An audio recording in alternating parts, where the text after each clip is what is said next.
All right, so today is 3.5 linear equations review. That's this video. We're going to review some things about equations of lines. Linear equations, equations of lines. So, as it says, one very efficient graphing technique is to recognize the shape of the graph from the equation or function that you're working with. So, for instance, if we were looking at f of x equals the absolute value of x. We studied those in chapter 1, and the graph was a V shape. It had a very sharp corner. It was two rays hooked together at a corner called the vertex. And they were shaped, like we said, like a V. Lately, we've been studying quadratics, and when we graph quadratics, f of x equals ax squared plus bx plus c, the graph of that quadratic, if a is not 0, the graph of that quadratic is going to be a parabola. So we recognize from the function or from the equation, we recognize the shape of the graph. Well, we need to review lines because we're going to talk about finding intersection points of parabolas and lines. So, equations of lines. So the first thing you're going to recall, slope-intercept form for the equation of the line is y equals mx plus b. The graph of that will be a line with the slope m and a y-intercept of b. Remember that slope is, we use the letter m, it's rise over run, which is the y change divided by the x change. So it's how much it's moving vertically divided by how much it's moving horizontally from point to point. And we have other notations that you may or may not have seen before. Delta y, which means the change in y, and delta x, which means the change in x. So y change divided by x change. So for example, let's just jump in and do some examples in the notes. All right, so here we go. We're going to dive in and look at some examples. I have to move my picture here. Okay, so graph and fill in the requested information. So we have y equals 3x minus 2. Notice that is in the form y equals mx plus b. Our slope is 3. Maybe we'll just write it down here. Slope, we use the letter m for that. I'm just going to write it down. M equals 3. So slope is 3. Remember, we usually write that as a fraction so we can see the rise and the run. That's going to be important when we get to the graph here. So rise over run.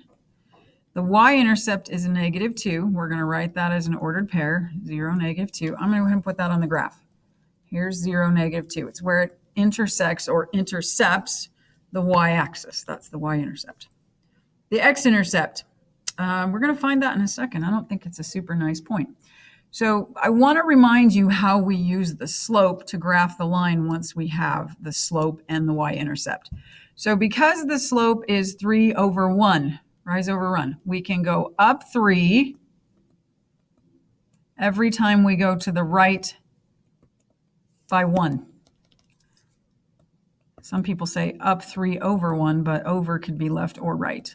So up 3. So we take the point we're going to start at, which is our y-intercept, because we already know where it is. We're going to count 1, 2, 3 units up, and then we're going to count 1 unit to the right. So that's up 3, right 1. Rise 3, run 1. So the rise is the vertical movement, and the run is the horizontal movement. And I'm just going to keep going. 1, 2, 3, 1. Or I could, because 3 is the same as -3 divided by -1, I could also go down 3 as long as I go to the left by 1. So I'm going to count 1, 2, 3, and 1. I'm still on the same path, and then I'm going to draw the line. So there's my line. It goes infinitely in both directions, up and down. Okay? Let's find the x-intercept. To find the x-intercept, we replace the y with 0. So y-intercepts happen when x is 0. See it right there? X is 0. X-intercepts happen when y is 0. So we're going to replace the y with 0, and we're going to solve this equation. Does it really matter which side we have the 0 on? Not at all. We can always switch the order or the sides of the equation. So we're going to add 2. So we get 3x equals 2. And then we're going to divide by 3. See, it's not a particularly nice x value. It's not a whole number. It's a fraction. X equals 2/3. So we're going to write our x-intercept as 2/3, 0, and we're going to be finished. 2/3, 0. Now I want you to think about the domain and the range.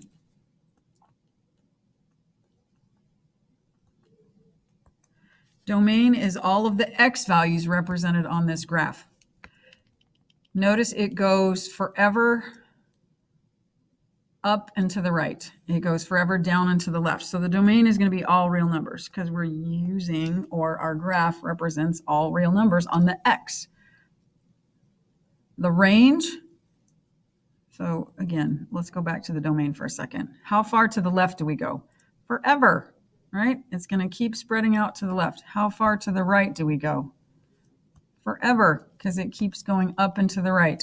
So domain is -infinity to infinity, or if you want to use the capital R with the extra line, you can. If you want to use this notation, -infinity, infinity, that would be all right as well. The range, same thing, because how far down does it go? The y values go down to -infinity. They go up to +infinity. So our range is also all real numbers. Most lines are going to be like that, if you think about it. Okay, moving on to the next example.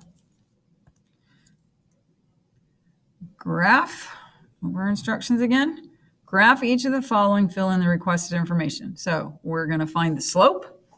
Slope is -3/4. I'm just going to write that m again. Just to remind you, we use the letter m to represent the slope. It's the number in front of the x, right? Y equals mx plus b. The m is the coefficient of x. So the slope is -3/4. The y-intercept is our b value, 0,5. All right. If you need to write it down somewhere on your notes this way, maybe at the top of the front page, that number m is the slope. Maybe we'll color code. Maybe we'll color code here. M is the slope.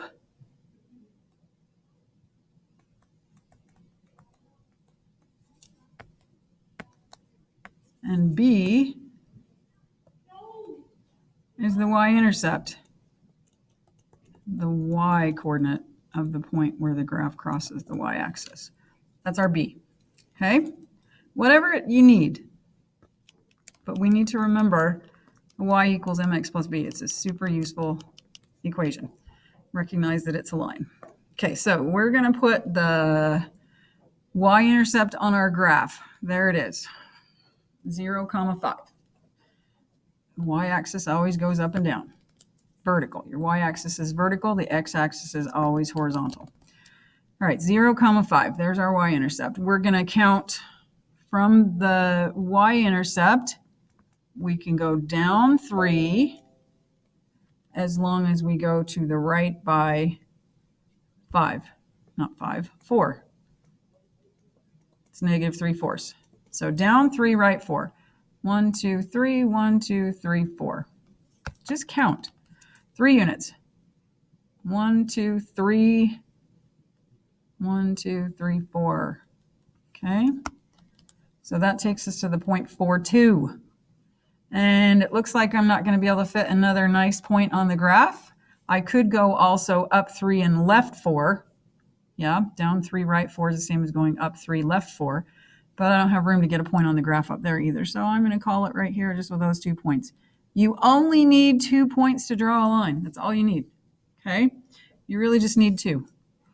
Now I'm going to find my x-intercept. Oh, it's off my graph. Well, that's fine. We know how to find it. We set the y value equal to 0, or replace the y with 0. So I could do 0 equals -3/4 x plus 5, or I can write -3/4 x plus 5 equals 0. It doesn't matter which side of the equation we put the 0 on. Okay, so we're going to solve this. Oh, that fraction. I'm going to subtract a 5. make it negative 3/4 x equals negative 5. How do we get the x by itself? We can divide by negative 3/4 because we have to undo multiplication. Dividing by negative 3/4 is the same as multiplying by the reciprocal, which is negative 4/3. So I'm going to multiply both sides by negative 4/3. Negative 4/3 times negative 3/4 is 1, so I have x. Negative times negative is positive. That's 12 over 12, which is 1. Multiply by the reciprocal. Negative times negative, so let's work on the right-hand side. Negative times negative is positive, and I'll look at that negative 5 as being negative 5 over 1. So negative times negative turns into a positive. 5 times 4 is 20. 1 times 3 is 3. So 20/3, which is not a particularly friendly number. It's 6 2/3, so it's just not too far off my graph, but we can still find it. Domain, all real numbers again, because it goes forever to the left, forever to the right, and it is continuous. Range, all real numbers. It goes forever up, forever down, and it's continuous. It's getting all of the y values everywhere, okay? All the way from negative infinity to positive infinity. So there's our range. Now let's look at the last one on this page. Example number 3. Y equals 4. Where's the x? There isn't one. All right. What if I put 1 in there? 0 times x is still 0, right? What's our slope? 0. Isn't 0 times x still 0, and 0 plus 4 is 4? Slope is 0. When you have an equation like y equals 4, that's going to be a line with a slope of 0. My y-intercept is going to be 4. If I plug in x equals 0, I get y equals 4. It's going to have a y-intercept right there at 4. Doesn't that point have a y value of 4? So it satisfies y equals 4. Okay. Am I going to have an x-intercept? No. If you take the equation y equals 4 and you replace the y with a 0, does that equation have any solutions? No. So x-intercept, there isn't one. What kind of line are we looking at? We're looking at a horizontal line. I'm looking for all points that have a y value of 4. There's going to be a million of them. A million? Well, more than that. Infinitely many. Any point whose y-coordinate is 4 is going to satisfy that equation. We get a horizontal line. So y equal, let's think about that. When we were looking at equations like x equal 1, that was a vertical line. As we were doing our axis of symmetry, that was a vertical line. So if the y is missing and you have x equals 1, that's vertical. If x is missing and you have y equals 4, that's horizontal. Domain is still going to be all real numbers because my graph is going forever to the right, forever to the left. Maybe we'll write it this way this time. Maybe I'll write it as negative infinity, comma, infinity. It goes forever to the left, forever to the right. We don't miss any x values in between because it covers everything. If you just imploded it or squeezed it down vertically to the x-axis, every x value would be hit. The range, though, we only have y equals 4. So we're not going to use interval notation. We're not going to use inequalities. We're just going to use set brackets. Remember those fancy set brackets? There's only one number in that range. It's y equals 4. That's it. That's all. Okay, that's the end of the first page of the notes. Second video, we'll have the second page of the notes.